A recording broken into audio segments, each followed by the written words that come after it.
तो first slogan था, Congress party ने दिया था, इंदिरा गांधी ने दिया था, रिमूव पॉवर्टी, गरीबी हटाओ 1971 के लोकसभा इलेक्शन में। ठीक है, ये पहला पॉइंट हमने देखा। अब दूसरा पॉइंट क्या होगा इसी में, दूसरा स्लोगन क्या था। फिर क्या हुआ था 1970 के बाद, 71 के बाद जब अगले लोकसभा इलेक्शन हुए थे 1977 में, तो उसमें जो जनता पार्टी थी, उसने एक लोकसभा में इलेक्शन दिया था, सेव डेमोक्रेसी। क्यों? एक्चुअली हुआ क्या था कि ना 1971 के इलेक्शन में जब इंदिरा गांधी जीती थी, तो उन्होंने क्या किया था, एक इमरजेंसी डिक्लेयर कर दी थी। आप लोगों ने सुना होगा, एक इमरजेंसी का टाइम आया था इंडिया में कभी। तो जब उसके बाद जब इलेक्शन हुए 1977 में, तो जनता पार्टी जो थी पहले बीजेपी का ही एक फॉर्म था, बाद में वो जनता पार्टी से बीजेपी बन गई थी। तो उस समय जयप्रकाश नारायण थे उस पार्टी के हेड।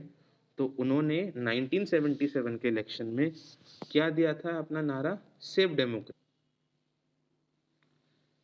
तो सेव डेमोक्रेसी ये जो था आपका नारा दिया था आपके 1977 के इलेक्शन में जनता पार्टी के हेड जय Prakash Narayan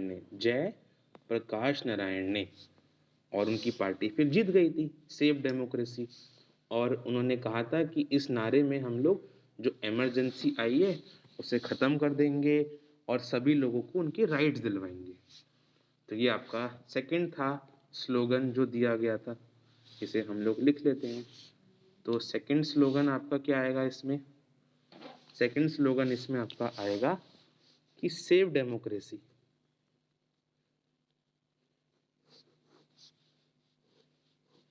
was the slogan given by जय Prakash Narayan in 1977 Lok Sabha election of Janata Party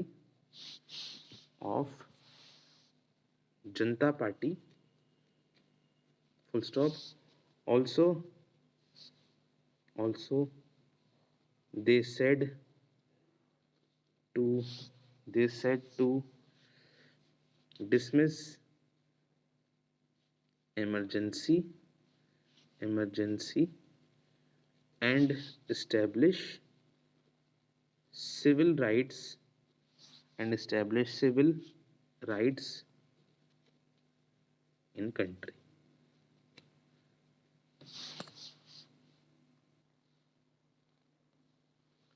third slogan आपका है लैंड टू टिलर।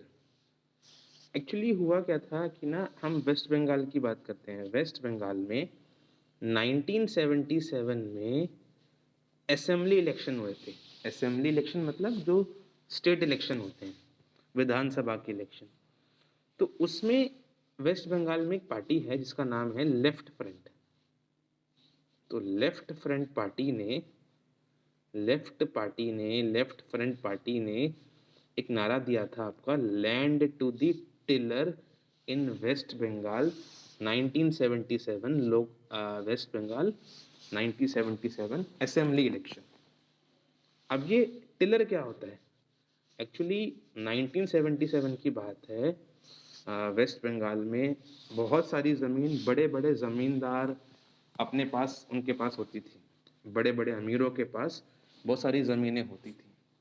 अब उसमें क्या होता था कि ना, गरीब किसान, मजदूर किसान वहाँ पर आके खेती करता था और उसे कम पैसे मिलते थे।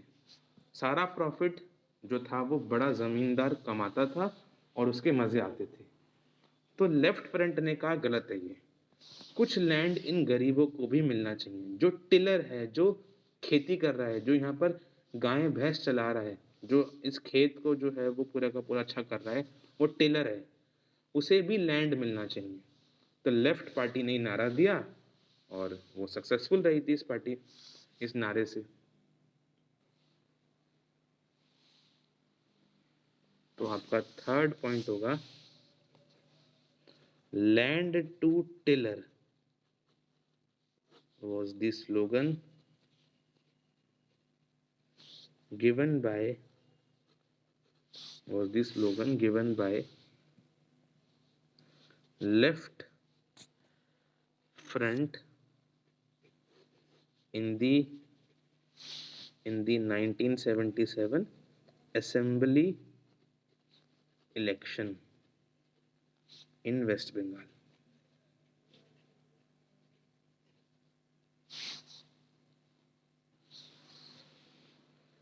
फोर्थ स्लोगन क्या है आपका? फोर्थ स्लोगन था आपका,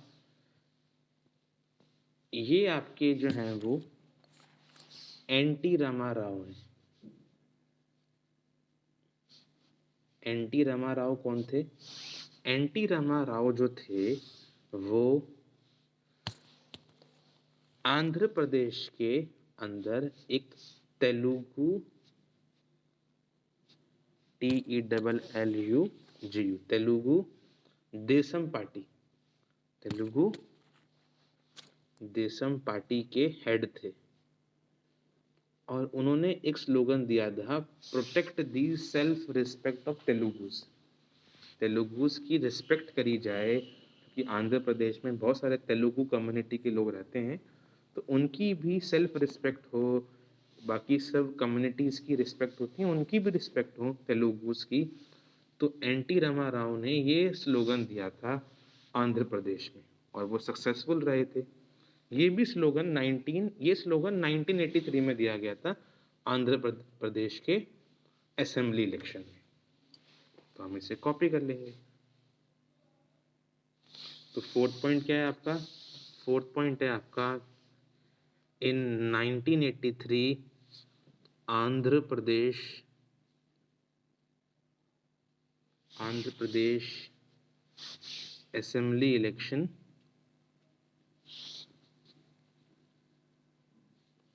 n t Rama Rao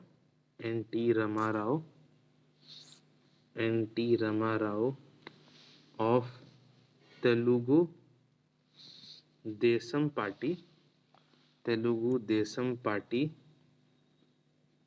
gave the slogan of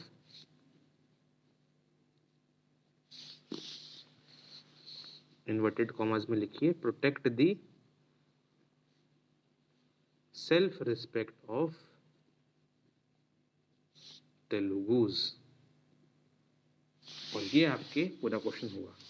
तो 4 स्लोगन देखे अभी हम लोगों ने जो दिए गए थे डिफरेंट पॉलिटिकल पार्टीज के द्वारा डिफरेंट इलेक्शन में। तो हमने एक क्वेश्चन देखा अभी, जो क्वेश्चन था, what are some of the successful slogans given by different political party in different election. अलग अलग इलेक्शन में अलग अलग पॉलिटिकल पार्टीज ने क्या सक्सेसफुल स्लोगन दिए थे।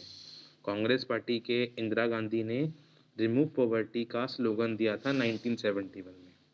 सेव डेमोक्रेसी का स्लोगन जनता पार्टी के जयप्रकाश नारायण ने दिया था 1977 के लोकसभा इलेक्शन में। लेफ्ट फ्रंट ने लैंड टू टिलर का स्लोगन दिया था वेस्ट बंगाल के 1977 के असेंबली इलेक्शन में, विधानसभा इलेक्शन में। और 1983 में आंध्र प्रदेश के एनटी रामाराव ने दिया था protect the self respect of Telugu का स्लोगन। तो ये क्वेश्चन यहाँ पर पूरा हुआ। अब नेक्स्ट क्वेश्चन की तरफ बढ़ते हैं। अगला क्वेश्चन हमारा क्या है कि ना, देखिए इलेक्शन तो हमारे यहाँ चलता रहता है, हमारे इंडिया में बहुत सारे इलेक्शन होते हैं, विधानसभा के या लोकसभा के, और चलते रहते हैं इलेक्शन। तो हर साल कहीं ना कहीं इलेक्शन होते ही रहते हैं किसी किसी न जगह पे। अब क्वेश्चन आता है कि ना, कुछ इलेक्शन लॉ भी तो होना चाहिए। इतने सारे इलेक्शन होते हैं हमारे देश में, तो इतने सारे इलेक्शन हमारी कंट्री में होते हैं, तो इन इलेक्शन को फेयर एंड फ्री वे में, एकदम ऑनेस्ट वे में करवाने के लिए कुछ लॉज होने चाहिए। तो कुछ इलेक्शन लॉ बनाए गए हैं हमारे देश में हर कैंडिडेट के लिए।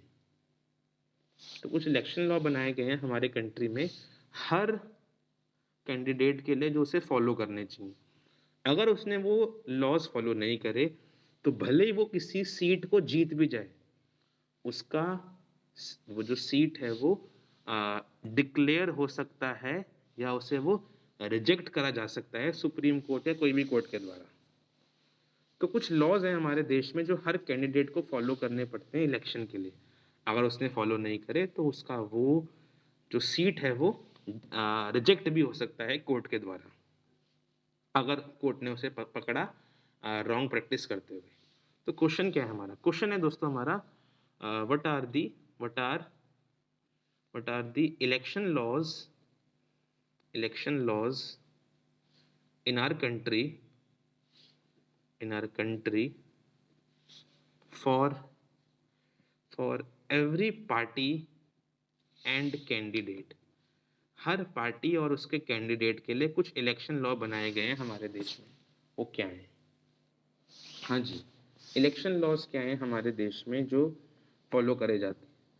नंबर 1, ब्राइब का, रिश्वत का, कि कोई भी रिप्रेजेंटेटिव किसी भी पार्टी का, कोई भी नेता, कोई भी लीडर अगर पैसे देगा वोट के लिए किसी भी पर्सन ऑफ इंडिया को, किसी भी नागरिक को, और पकड़ा गया हो, तो सुप्रीम कोर्ट या कोई भी कोर्ट उसके जो उसने सीट जीती है उसे वो रिजेक्ट कर सकती है।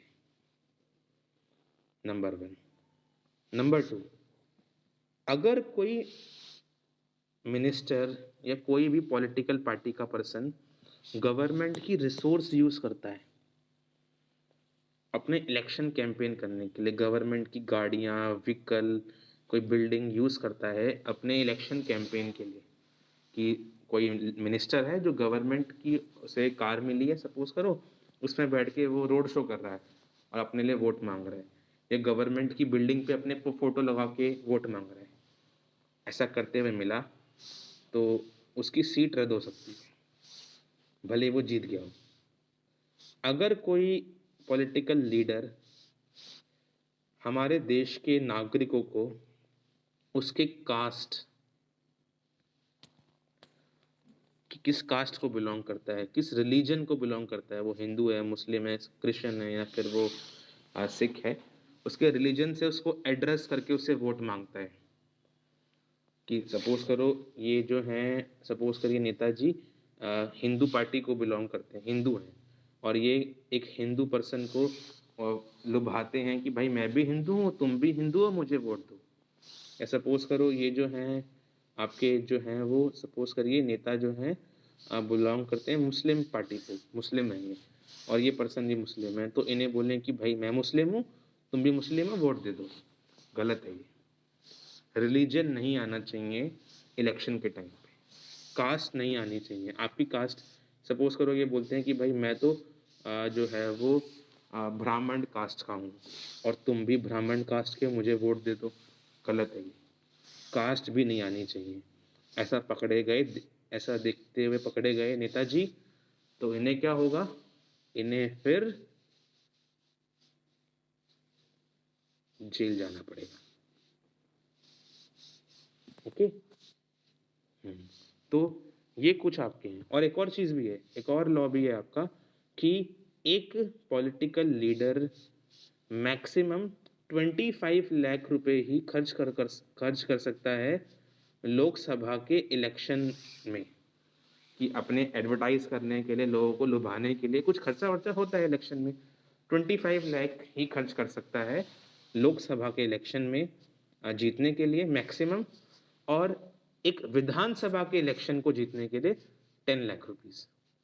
उससे आगे खर्च करते पकड़े गए तो फिर आपको सुप्रीम कोर्ट या कोई भी कोर्ट जेल भेज देगी। बट अब तो ये पैसे बढ़ गए हैं, शायद 1 करोड़ हो चुके हैं लोकसभा के इलेक्शन में खर्च कर सकते हैं। तो बट हम एनसीईआरटी फॉलो करेंगे। एनसीईआरटी में 25 लाख लिखा है लोकसभा इलेक्शन में और 10 लाख लिखा है विधानसभा इलेक्शन में। तो ये 4 चीज़ें हैं कि आप रिश्वत दे सकते नहीं हो वोट लेने के लिए, ना आप जो है वो उस पर्सन को उसके कास्ट के हिसाब से उससे वोट मांग सकते हो, गवर्नमेंट व्हीकल का यूज़ नहीं कर सकते हो, और कुछ फिक्स रुपीज़ हैं, 25 लाख रुपीज़ लोकसभा में इलेक्शन में खर्च कर सकते हो। अगर ये आपने फॉलो नहीं किया तो आपकी सीट जो है वो रद्द हो जाएगी। तो नंबर वन पॉइंट क्या होगा आपका? क्या इलेक्शन लॉज बना रखे हैं आपके देश में जो हर पार्टी को फॉलो करने पड़ते हैं? नंबर 1, ऐसे लिखो, पहले एक हेडिंग लिखो, according to election law, no party or candidate can, number one, bribe or threaten voters. Election law के हिसाब से कोई पार्टी या कोई कैंडिडेट रिश्वत नहीं दे सकता, ना डरा धमका सकता वोटर्स को। Number two, can appeal to them in the name of caste और रिलीजन। कोई भी पार्टी या कोई भी कैंडिडेट नहीं कर सकता कास्ट या उसके रिलीजन के हिसाब से उसको एड्रेस और उससे वोट मांग सकता है। मतलब कास्ट और रिलीजन के बेसिस पे किसी वोटर से वोट नहीं मांग सकते आप। Number three, use government resources for election campaign. Government के रिसोर्स नहीं यूज कर सकते आप लोग इलेक्शन में, वरना आपको जो है वो जेल हो जाएगी। और नंबर फोर, जो सुप्रीम कोर्ट ने या लॉ बना रखे हैं आपके इंडिया में, नंबर फोर है spend more than 25 lakh in Lok Sabha election for a constituency and 10 lakh for assembly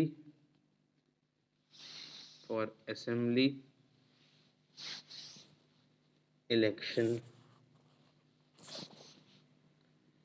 in a constituency। Number four है कि किसी भी कॉन्स्टिट्यूएंसी में आप 10 लाख से ज़्यादा नहीं खर्च कर सकते अगर आप असेंबली इलेक्शन लड़ रहे हो, और अगर आप लोकसभा इलेक्शन लड़ रहे हो तो आप किसी कॉन्स्टिट्यूएंसी में 25 लाख से ज़्यादा खर्च नहीं कर सकते। अगर पाए गए तो आपका सीट रद्द हो जाएगा। तो आखिरी में इसके बाद फोर्थ पॉइंट के बाद बस एक लास्ट लाइन लिख लीजिए। लास्ट लाइन है, इफ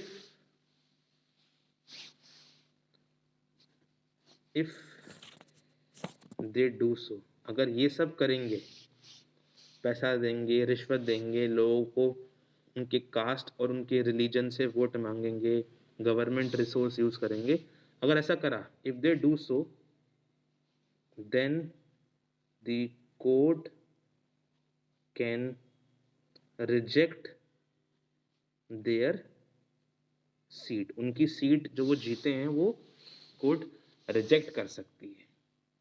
अब हमारा नेक्स्ट क्वेश्चन हमारा ये है कि मॉरल कोड ऑफ कंडक्ट, मतलब कि देखिए इलेक्शन लॉज तो अभी हमने देखे कि हमारे यहाँ पर कुछ इलेक्शन लॉज हैं जो सभी पार्टी को या कैंडिडेट को फॉलो करने पड़ते हैं, बट हमारे देश में कुछ मॉरल कोड ऑफ कंडक्ट भी है इलेक्शन कैंपेन के लिए। इलेक्शन कैंपेन के लिए कुछ नियम कानून बनाए गए हैं, कोर्ट ने नहीं, पॉलिटिकल पार्टीज के द्वारा, जिसको सभी पॉलिटिकल पार्टीज ने माना है। सभी पॉलिटिकल पार्टीज ने एक मॉडल कोड ऑफ कंडक्ट को, एक नियम कानून को माना है कि हम इस चीज को फॉलो करेंगे इलेक्शन में, ताकि इलेक्शन हमारे यहाँ पर एक फेयर वे में हो ना। इलेक्शन को थोड़ा फेयर वे में करवाने के लिए एक model code of conduct her party ने माना है कि हम ये करेंगे ताकि इलेक्शन अच्छे से हो सके देश में। तो वो क्या है डिस्कस करेंगे। पहले क्वेश्चन लिख लेते हैं। क्वेश्चन है, what model code of conduct is accepted by all political parties in India। हमारे इंडिया में मॉडल कोड ऑफ कंडक्ट को, एक मॉडल कोड ऑफ कंडक्ट सभी पॉलिटिकल पार्टीज ने एक्सेप्ट करा है इलेक्शन के लिए। वो क्या है फॉर इलेक्शन, वो समझते हैं। हाँ जी, तो मॉडल कोड ऑफ कंडक्ट क्या पॉलिटिकल पार्टीज फॉलो करती हैं? नंबर 1, कोई भी पॉलिटिकल पार्टी, कोई भी नेता प्लेस ऑफ वर्शिप को नहीं यूज कर सकता है अपने इलेक्शन प्रोपोगेंडा के लिए या इलेक्शन कैंपेन के लिए, कि मंदिर जा रहे हैं, मस्जिद जा रहे हैं, गुरुद्वारे जा रहे हैं और वहाँ पर जाके दिखा रहे हैं कि हम लोगों से वोट मांग रहे हैं। नहीं, गलत है ये। आप प्लेस ऑफ वर्शिप को नहीं यूज कर सकते हैं according to model code of conduct election के लिए। ये सभी पॉलिटिकल पार्टीज ने ऐसा माना है। नंबर 1। नंबर टू है कि गवर्नमेंट के व्हीकल, एयरक्राफ्ट नहीं यूज कर सकते इलेक्शन के लिए, जो हमने पीछे भी देखा था कि गवर्नमेंट व्हीकल वगैरह आप नहीं यूज कर सकते हैं इलेक्शन के लिए। ये भी मॉडल कोड में माना है सभी पॉलिटिकल पार्टीज ने। एंड नंबर थ्री है कि जैसे ही इलेक्शन की अनाउंसमेंट हो जाती है, सपोज करिए दिल्ली में कल को इलेक्शन हो रहे हैं विधानसभा की, जैसे ही इलेक्शन के अनाउंसमेंट कर देता है इलेक्शन कमीशन, तो कोई भी मिनिस्टर कोई प्रोजेक्ट नहीं स्टार्ट कर सकता है या कोई वादे नहीं कर सकता है कि भाई मैं जो है अगले इलेक्शन में ये बिल्डिंग बना दूंगा, वो बना दूंगा। नहीं, once election are declared, no leader, no minister should lay foundation of any building, कोई बिल्डिंग वगैरह नहीं बना सकते। ये हमारे इंडिया में कहाँ फॉलो होता है? इसका एकदम उल्टा करते हैं लोग सब, तो है ना। तो हमें लिखना है, तो आंसर लिखते हैं हम लोग। मॉडल कोड ऑफ कंडक्ट क्या फॉलो करा जा रहा है? According to model code of conduct, according to model code of conduct, model code of conduct के हिसाब से नो पार्टी और candidate can, number 1, use place of worship for election propaganda. Election propaganda फैलाने के लिए या इलेक्शन में जीतने के लिए आप प्लेस ऑफ वर्शिप यूज नहीं कर सकते, ऐसा मॉडल कोड कहता है। Number 2, use government vehicle, aircraft for election. आप गवर्नमेंट के व्हीकल, एयरक्राफ्ट नहीं यूज कर सकते हो, गलत है ये। और number 3, once election are announced, no minister shall lay foundation for any big policy और प्रोजेक्ट। किसी भी प्रोजेक्ट को आप स्टार्ट नहीं कर सकते हो जैसे ही इलेक्शन स्टार्ट होने वाले होते हैं या इलेक्शन की अनाउंसमेंट हो जाती है। एक छोटी सी हेडिंग, बहुत छोटी सी, what is election day? Election day कुछ नहीं है, जिस दिन किसी भी कॉन्स्टिट्यूंसी में इलेक्शन होते हैं, सभी वोटर्स लोग वोट डालने जाते हैं, वो इलेक्शन डे होता है। इलेक्शन डे क्या है? The final stage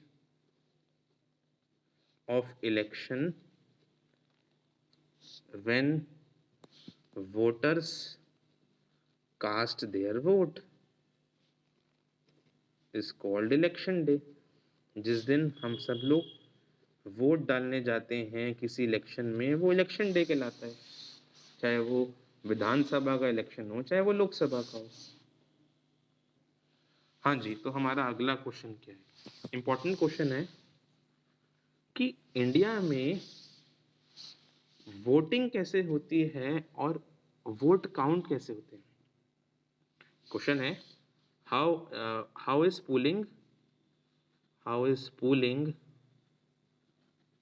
P-O-L-L ING. How is polling and counting of votes done in India? हमारे यहाँ पर वोटिंग कैसे होती है इलेक्शन वाले दिन, और वोट काउंट कैसे होते हैं? समझते हैं कि वोटिंग कैसे होती है हमारे यहाँ पर।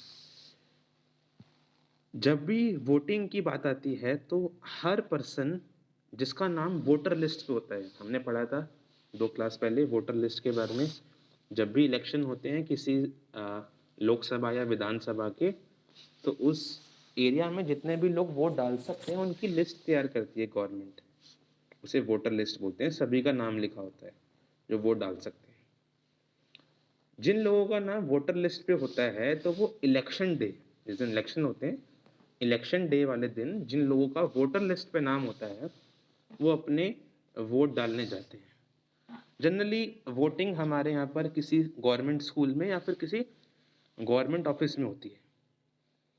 जाते हैं वो लोग इलेक्शन में वोट डालने के लिए।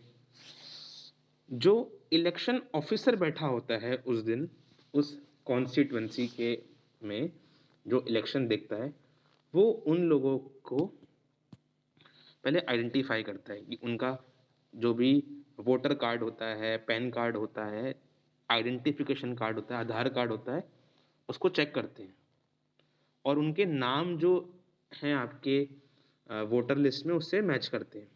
मैच करने के बाद उन लोगों के फिंगर पे आपने देखा होगा एक मार्क लगा देते हैं उन लोगों के।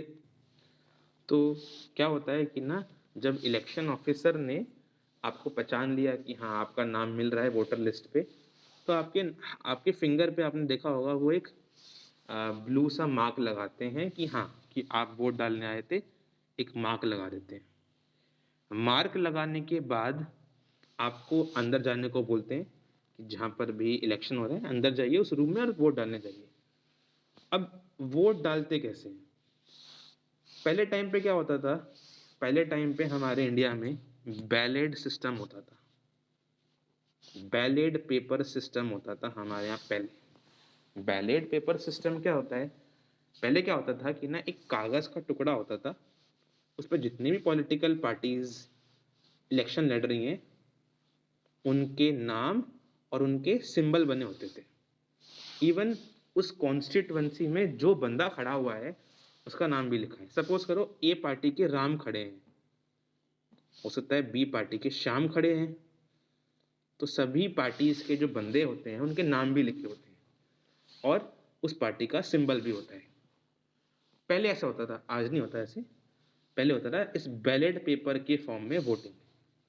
तो आपकी अनुमति थी कि आपको जिस पार्टी को वोट देना है, सपोज करो आपको डी पार्टी को वोट देना है, तो डी पार्टी को अगर आपको वोट देना है तो वहां पर एक स्टैम्प होती थी, मोहर होती थी।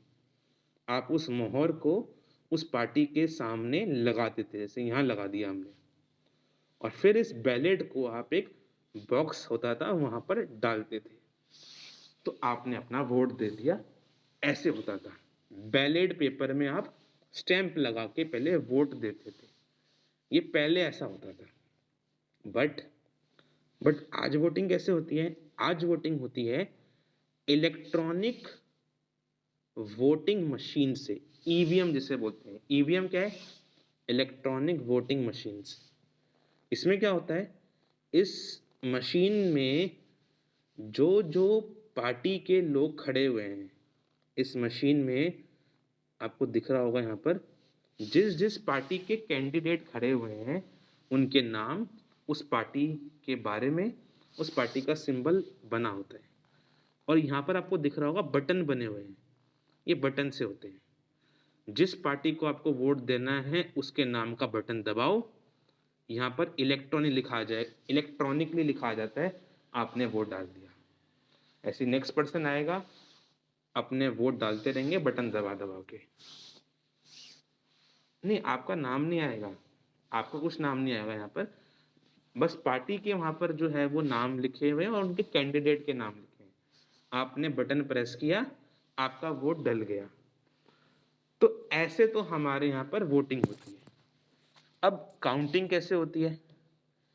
जब वोट डल गए एक दिन, तो क्या होता है कि ना, फिर वोट डलने के कुछ दिनों बाद काउंटिंग होती है।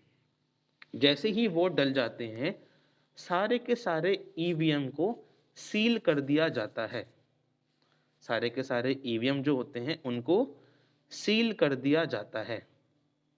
फिर जब काउंटिंग दिन होता है, जब वोटिंग का असली काउंटिंग दिन होता है, आप लोग देखते हो टीवी वगैरह में जब काउंटिंग होती है, तो हर पार्टी का जो मेंबर होता है, सपोज करो ए पार्टी खड़ी थी, बी पार्टी खड़ी थी, सी पार्टी खड़ी थी, सभी पार्टीज के जो कैंडिडेट होते हैं या उनके मेंबर होते हैं वो प्रेजेंट होते हैं काउंटिंग वाले दिन। और गवर्नमेंट ऑफिसर जो होते हैं वो इन मशीन को खोल के 1 बाय 1 काउंटिंग करते हैं। जिस पार्टी को ज्यादा वोट मिले वो जीत जाती है, बाकी पार्टी हार जाती हैं। ऐसे काउंटिंग होती है। तो लिखिए इसका आंसर कि हमारे यहाँ पर वोटिंग कैसे होती है और काउंटिंग कैसे होती है। पहला point, first point, every candidate या every person whose name is on voter list can go to nearby polling booth.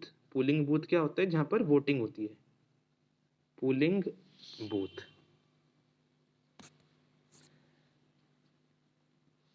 Second point, once voter, अच्छा ये भी लिख देते, फर्स्ट पॉइंट में लिख देते कि generally polling booth are situated in government school, किसी गवर्नमेंट स्कूल में या गवर्नमेंट ऑफिस में जनरली पोलिंग बूथ तैयार करे जाते हैं। जैसे ही वोटर पहुंचता है वोट डालने के लिए, once voter reaches the booth, जैसे ही पहुंचता है पोलिंग बूथ पे वोटर, जो इलेक्शन ऑफिशियल होता है, the election officer identify them through their identity card, उनके आइडेंटिटी कार्ड जो लेकर आते हैं वो वोटर कार्ड वगैरह उससे, और वो एक मार्क लगाते हैं उनके फिंगर पे, and put a mark on their finger, उनके फिंगर पे वो मार्क लगाते हैं। ठीक है, सेकंड पॉइंट। थर्ड पॉइंट, फिर थर्ड पॉइंट है earlier voting was done through ballot paper. पहले क्या होता था? बैलेट पेपर से वोटिंग होती थी। बैलेट पेपर क्या है? एक शीट होती थी which is a sheet on which, sheet of paper जिसपे क्या होता था? On which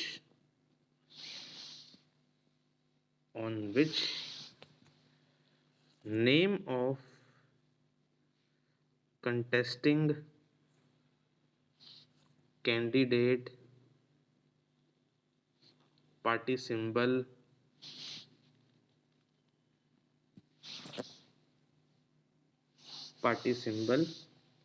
are mentioned।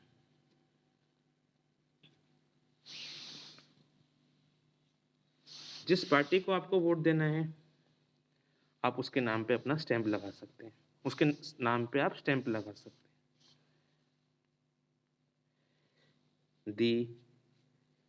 the person can put stamp on the name of candidate which they want to vote।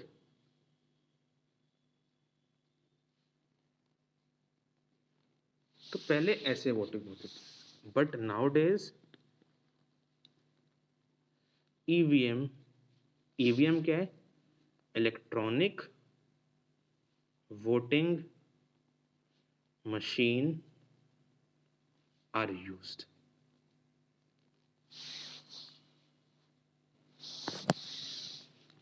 Fifth point, the person can press the button